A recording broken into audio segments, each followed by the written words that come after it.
नमस्कार दोस्तों, स्वागत है आपका अपने चैनल हिंदू पर टीवी पर। दोस्तों, आज हम आपको वीरवार व्रत की कथा सुनाने जा रहे हैं। वीडियो को शुरू करने से पहले वीडियो को लाइक करें और चैनल को सब्सक्राइब करें। वीरवार व्रत की पूजा विधि। बृहस्पतिवार के दिन बृहस्पति देव जी का पूजन होता है। दिन रात में एक ही समय भोजन करे, पीले वस्त्र धारण करे, पीले पुष्पों का सेवन करे। भोजन भी चने की दाल आदि का होना चाहिए। नमक नहीं खाना चाहिए। पीले रंग के फूल, चने की दाल, पीले कपड़े तथा पीले चंदन से पूजन करना चाहिए। पूजन के पश्चात कथा सुननी चाहिए। इस व्रत के करने से बृहस्पति जी अति प्रसन्न होते हैं। धन और पुत्र का लाभ होता है। इस व्रत में केले का भी पूजन किया जाता है। स्त्रियों के लिए यह व्रत एक बहुप्रचलित व्रत है। बृहस्पतिवार व्रत की कथा। एक राजा था जिसके घर में अन्न और धन की कोई कमी नहीं थी, परंतु इसकी स्त्री बहुत ही कृपण थी। वह किसी भिक्षार्थी को कभी कुछ नहीं देती थी। सारा दिन घर के कामकाज में ही लगी रहती। एक समय साधु महात्मा बृहस्पतिवार के दिन उसके द्वार पर आए और भिक्षा की याचना की। स्त्री उस समय घर आंगन को लीप रही थी। इस कारण साधु महाराज से कहने लगी कि महाराज, इस समय तो मैं लीप रही हूँ, आपको कुछ नहीं दे सकती। फिर किसी अवकाश के समय आना। साधु महात्मा खाली हाथ चले गए। कुछ दिन के पश्चात वह साधु फिर आए और उसी तरह भिक्षा मांगी। रानी उस समय लड़के को खिला रही थी। कहने लगी कि हे महाराज, क्या करूं, अवकाश ही नहीं है, इसलिए आपको कुछ नहीं दे सकती। तीसरी बार महात्मा आए तो उसी तरह उनको टालना चाहा, परंतु महात्मा कहने लगी कि यदि तुमको बिल्कुल अवकाश हो जाए तो तब तो तुम मुझको भिक्षा दोगी। रानी कहने लगी, हाँ महाराज, यदि ऐसा हो जाए तो बहुत ही कृपा होगी। साधु महात्मा कहने लगे कि अच्छा, मैं तुमको एक उपाय बताता हूँ। बृहस्पतिवार को दिन चढ़ने पर उठो और सारे घर में झाड़ू लगाकर कूड़ा एक तरफ इकट्ठा करके रख दो। घर में चौका मत लगाओ।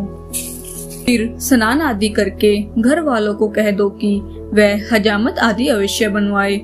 रसोई बनाकर चूल्हे के पीछे रखा करो, सामने कभी न रखो। सायंकाल को बहुत अंधेरा होने के पश्चात दीपक जलाया करो तथा बृहस्पतिवार को पीले वस्त्र कभी मत धारण करो, न ही पीले रंग की चीजों का भोजन करो। यदि ऐसा करोगे तो तुमको घर का कोई काम नहीं करना पड़ेगा। रानी ने ऐसा ही किया। बृहस्पतिवार को खूब दिन चढ़ने पर उठी, झाड़ू आदि लगाकर कूड़े को एक तरफ इकट्ठा कर रख दिया। पुरुषों ने भी हजामत आदि बनवाई।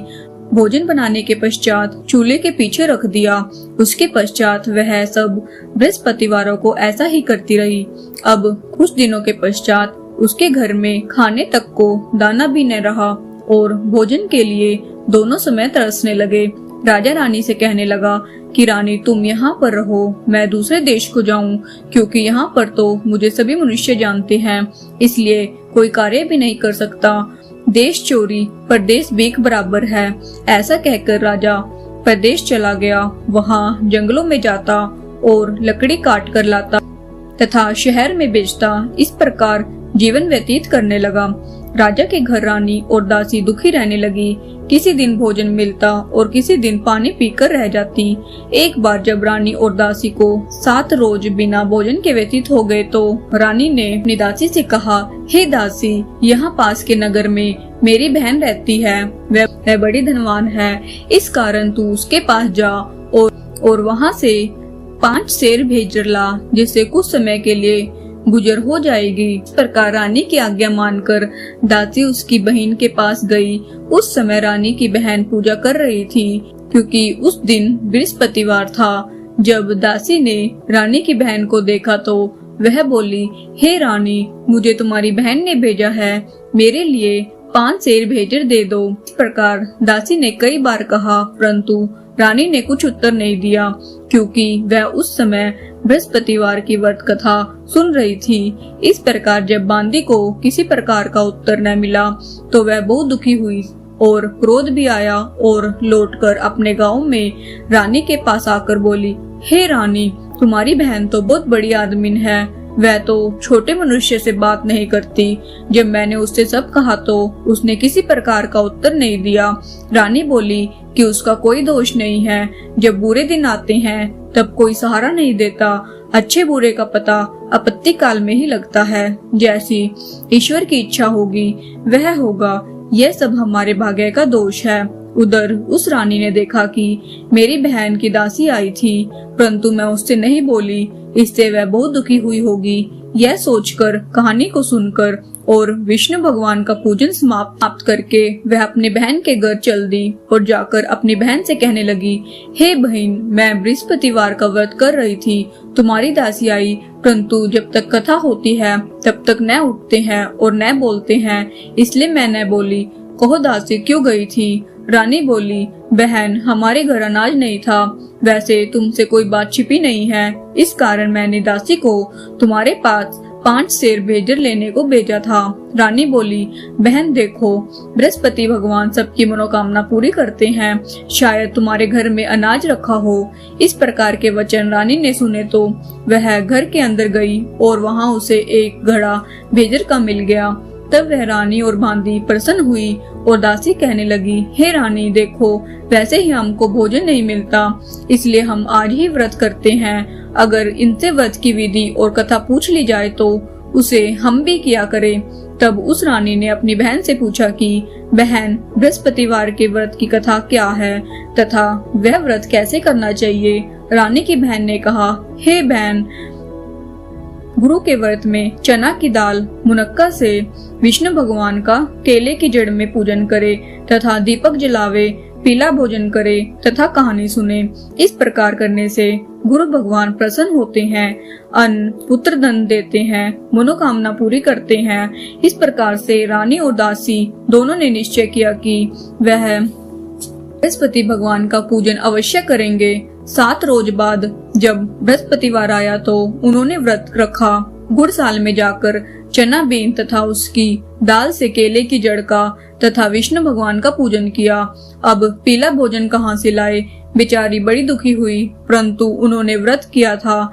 इस प्रकार गुरु भगवान प्रसन्न हुए और 2 थालों में सुंदर पीला भोजन लेकर आए और दासी को देकर बोले, हे दासी, यह तुम्हारे और रानी के लिए भोजन है, तुम दोनों करना। दासी भोजन पाकर बड़ी प्रसन्न हुई और रानी से बोली, भोजन कर लो। रानी को इस विषय में कुछ भी नहीं पता था, इसलिए वह बोली, अरे दासी, तू ही भोजन कर, क्यों हमारी व्यर्थ में हंसी उड़ाती है? दासी बोली, एक महात्मा भोजन दे गया है।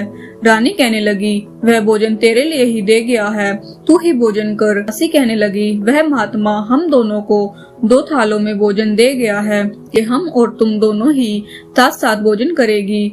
इस प्रकार रानी और बांदी दोनों ने गुरु भगवान को नमस्कार करके भोजन प्रारंभ किया तथा वह प्रत्येक बृहस्पतिवार को गुरु भगवान का व्रत और विष्णु भगवान का पूजन करने लगी। बृहस्पति भगवान की कृपा से रानी और दासी के पास फिर काफी धन हो गया, तो रानी फिर उसी प्रकार आलस्य करने लगी।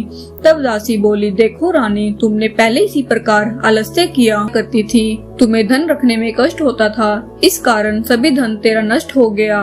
अब पुनः भगवान की कृपा से धन प्राप्त हुआ है तो फिर तुम्हें आलस्य होता है। बड़ी मुसीबतों के बाद हमने यह धन पाया है, इसलिए हमें दान पुण्य करना चाहिए तथा भूखे मनुष्य को भोजन कराओ, प्याल लगवाओ, ब्राह्मणों को दान करो, कुआं, तालाब, बावड़ी आदि का निर्माण कराओ, मंदिर पाठशाला बनवा कर दान करो, कुंवारी कन्याओं का विवाह कराओ, धन को शुभ कार्य में खर्च करो, जिससे तुम्हारा यश फैलेगा तथा स्वर्ग प्राप्त होगा।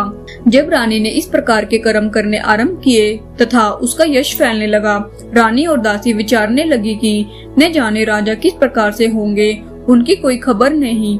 गुरु भगवान से उन्होंने प्रार्थना की और भगवान ने रात्रि में राजा को सौपन में कहा, हे राजा, उठ उठ, तेरी रानी तुझे याद करती है, अपने देश को चलो।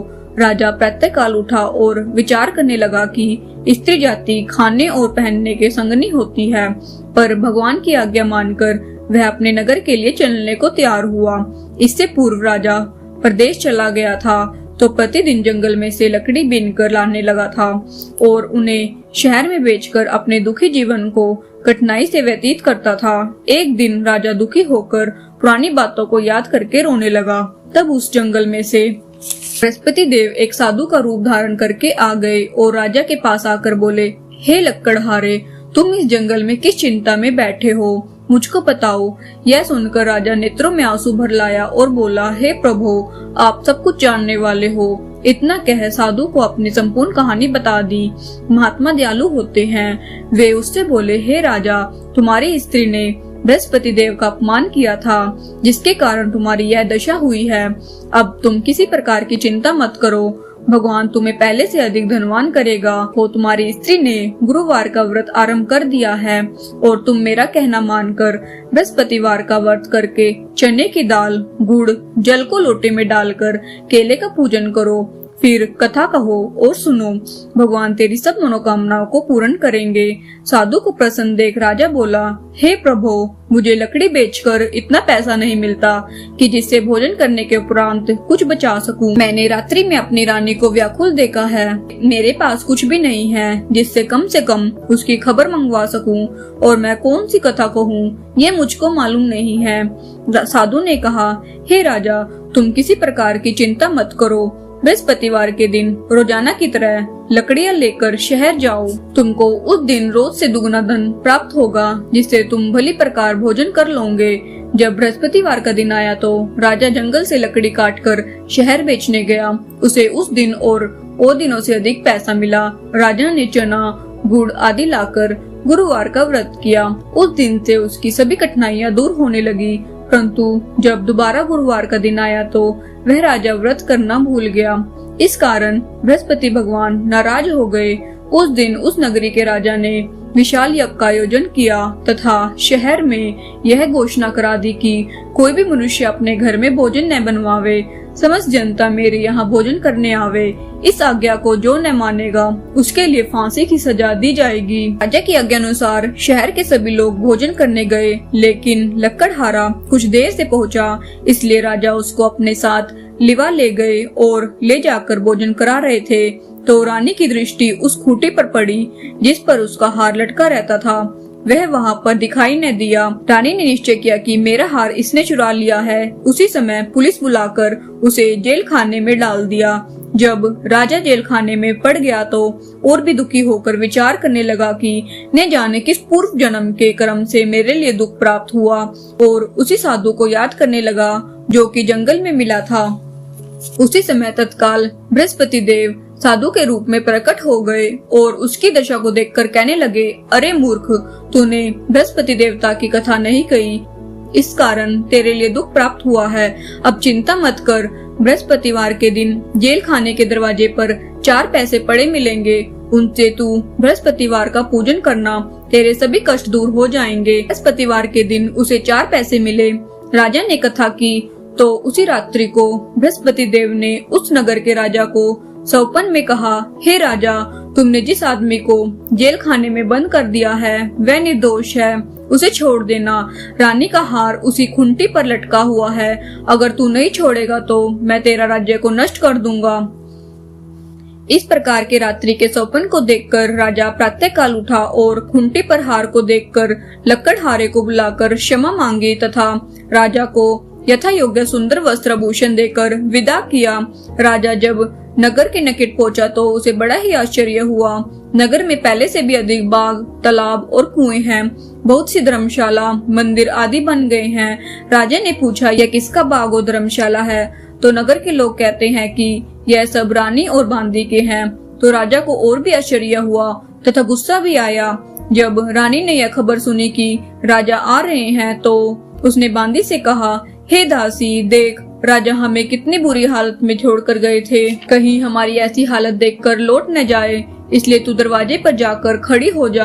आज्ञानुसार दासी दरवाजे पर खड़ी हो गई और राजा जब आए उन्हें लिवा लाई। तब राजा ने क्रोध करके अपनी तलवार निकाली और पूछने लगे कि यह धन तुम्हें कैसे प्राप्त हुआ है? तो उन्होंने कहा, हमें यह बृहस्पति देव के प्रभाव से प्राप्त हुआ है। राजा ने निश्चय किया कि 7 रोज बाद तो सभी बृहस्पति देव का पूजन करते हैं, परंतु मैं रोजाना दिन में 3 बार कहानी कहा करूंगा तथा रोज व्रत किया करूंगा। अब हर समय राजा के दुपट्टे में चने की दाल बंधी रहती तथा दिन में 3 बार कहानी कहता। एक दिन राजा ने विचार किया कि चलो अपनी बहन के पास हो आए। इस प्रकार निश्चय कर राजा घोड़े पर सवार होकर अपनी बहन के यहाँ जाने लगा। मार्ग में देखा कि कुछ आदमी एक मुर्दे को लिए जा रहे हैं। उन्हें रोककर राजा कहने लगा, अरे भैया, मेरी बृहस्पतिवार की कहानी सुन लो। वे बोले, लो, हमारा आदमी तो मर गया है, इसको अपनी कहानी की पड़ी है। परंतु कुछ आदमी बोले, अच्छा कहो, हम तुम्हारी कहानी सुनेंगे। राजा ने दाल निकाली और जब कहानी आधी हो पाई थी कि मुर्दा हिलने लग गया, और जब वह कहानी समाप्त हो गई तो वह राम राम कहकर खड़ा हो गया। आगे मार्ग में उसे एक किसान खेत में हल चलाता मिला। राजा उसे देखा और उससे बोला, अरे भैया, तुम मेरी बृहस्पतिवार की कहानी सुन लो। किसान बोला, जब तक मैं तेरी कहानी सुनूंगा तब तक 4 हरैया जोत लूंगा। जा अपनी कहानी किसी और को सुनाना। इस प्रकार राजा आगे चलने लगा। राजा के हटते ही बैल पछाड़ खाकर गिर गए तथा पेट में बहुत जोर से दर्द होने लगा। उस समय उसकी माँ रोटी लेकर आई। उसने देखा, अपने पुत्र से सब हाल पूछा और बेटे ने सब हाल कह दिया। तो बुढ़िया दौड़ी दौड़ी उस घुड़सवार राजा के पास गई और उससे बोली, मैं तेरी कहानी सुनूंगी, तू कह तथा मेरे खेत पर ही चल कर कह। राजा ने बुढ़िया के खेत पर कहानी कही, जिससे वह बैल उठ खड़े हुए और किसान के पेट का दर्द भी बंद हो गया। जब राजा अपनी बहन के घर कुशल पूर्वक पहुंच गया तो बहन ने भाई की खूब मेहमानी की। दूसरे दिन प्रातः काल राजा जागा तो वह देखने लगा कि सब लोग भोजन कर रहे हैं। राजा ने अपनी बहन से कहा, कोई मनुष्य है जिसने भोजन न किया हो और वह मेरी बृहस्पति की कहानी सुन ले। बहन बोली, हे भैया, यह देश ऐसा ही है। प्रथम यहाँ सभी लोग भोजन करते हैं। अगर कोई पड़ोस में हो तो देखाऊं। वह ऐसा कहकर देखने चली गई, परंतु उसे ऐसा कोई व्यक्ति नहीं मिला जिसने भोजन न किया हो। अतः वह एक कुमार के यहाँ गई जिसका लड़का बीमार था। उसे मालूम हुआ कि उनके यहाँ 3 दिन से किसी ने भोजन नहीं किया है। रानी ने अपने भाई की कहानी सुनाने के लिए कुमार से कहा। वह तैयार हो गया। राजा ने वहाँ जाकर बृहस्पतिवार की कहानी कही, जिसको सुनकर उसका लड़का ठीक हो गया। अब राजा की प्रशंसा होने लगी। एक दिन राजा ने अपनी बहन से कहा, हे बहन, हम अपने घर जाएंगे, तुम भी तैयार हो जाओ। यह बात सुन राजा की बहन ने अपनी सास से कही। सास बोली, हाँ तू चली जा, परंतु अपने लड़के को मत ले जाना, क्योंकि तेरे भाई की कोई संतान नहीं है। बहन ने अपने भैया से कहा, हे भैया, मैं तो चलूंगी, परंतु यह बालक नहीं जाएगा। राजा बोला, जब यह बालक नहीं जाएगा तो तुम ही मेरे साथ जाकर क्या करेगी। तब बड़े दुखी मन से राजा अपने नगर को लौट आया। राजा ने आकर अपनी रानी से कहा, हम निर्वंशी राजा हैं, हमारा मुंह देखने का धर्म नहीं है और कुछ भोजन आदि नहीं किया। रानी बोली, हे राजा, बृहस्पति देव ने हमें सब कुछ दिया है, हमें संतान अवश्य देंगे। उसी रात्रि को बृहस्पति देव ने राजा से सौपन में कहा, हे राजा, उठ, सभी सोच को त्याग दे, तेरी रानी गर्भ से है। राजा को यह समाचार सुनकर बड़ी खुशी हुई। 9वें महीने में उसके 2 पुत्र पैदा हुए। तब राजा रानी से बोला, हे रानी, स्त्री जाति बिना भोजन के रह सकती है, बिना कहीं नहीं रह सकती। जब मेरी बहन आवे तो तुम कुछ न कहना। यह सुन रानी ने हाँ कह दी। जब रानी की बहन ने यह समाचार सुना, वह बड़ी खुशी हुई तथा वह बधाई लेकर अपने भाई के यहाँ आई। तभी रानी कहने लगी कि घोड़े चढ़कर तो नहीं आई, गधे चढ़े आई। राजा की बहन बोली, भाभी, मैं इस प्रकार से नहीं कहती तो तुम्हें संतान कैसे प्राप्त होती। बृहस्पति देव ऐसे ही है, जैसे जिनकी कामनाएं होती है सभी को पूर्ण करते हैं।